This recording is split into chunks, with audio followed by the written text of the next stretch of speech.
Hello, and welcome to another edition of Clarion Energy News. I'm Jen Runyon, a content director at Clarion Energy. Here are some of the stories we're covering. Story number 3.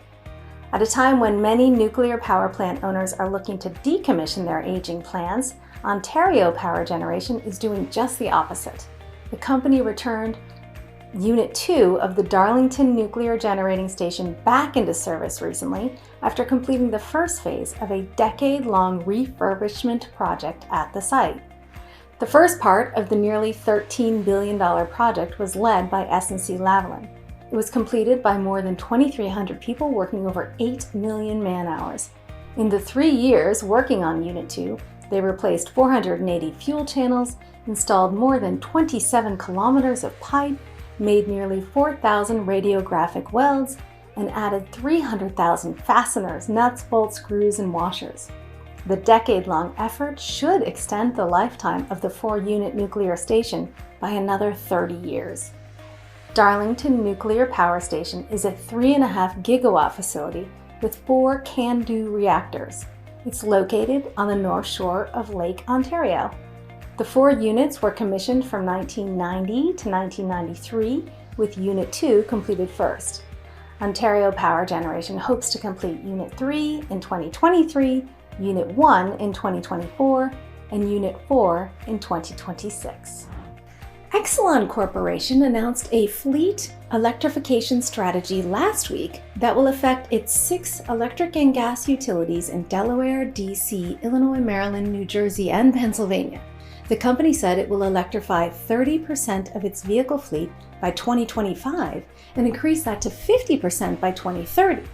Combined, Exelon's utilities have a fleet of more than 7,200 vehicles. So it's going to start by replacing internal combustion engine vehicles that are nearing the end of their lives with plug-in hybrid and fully electric vehicles, where possible. And in addition, the company will employ something called idle mitigation units to partially electrify medium and heavy duty vehicles where fully electric commercial options are not yet available. So for example, a bucket truck equipped with this technology could shut off its diesel engine and use a plug-in battery to power equipment for its aerial work, lighting, air conditioning, and heating. The enhancements will reduce noise and air pollution, which is significant because manufacturers estimate that utility vehicles idle in park for 65% of their total engine hours, and an hour of engine idle is equivalent to 1 gallon of fuel. You can read the company's entire announcement at power-grid.com. Story number 1.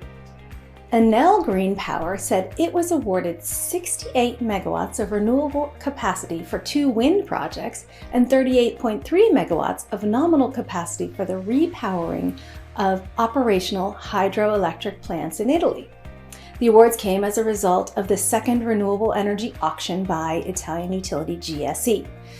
The company participated in the 500 megawatt tender for new wind and solar projects and the 98.5 megawatt tender for renovations of renewable plants with capacity exceeding 1 megawatt. The upgrading and useful life extension concerns 3 hydro plants operating in Bologna, Arezzo, and Modena. The 2 wind farms are located in Campania and Basilicata. The specific names and generating capacities weren't offered. The CEO of Enel Green Power, Antonio Camasecra, who's also the head of the Global Power Generation business line, said that in the release that in 2019, his company installed and developed more renewable energy capacity than thermal capacity globally, and that it expects to develop up to 700 megawatts of new renewable capacity in Italy in the next 2 years. And you can see that whole story at hydrorew.com. And a quick reminder that this is the last week to submit your speaking idea for Distributech. To learn how to do that, go to distributech.com. That's all I have for you today. Thank you for watching.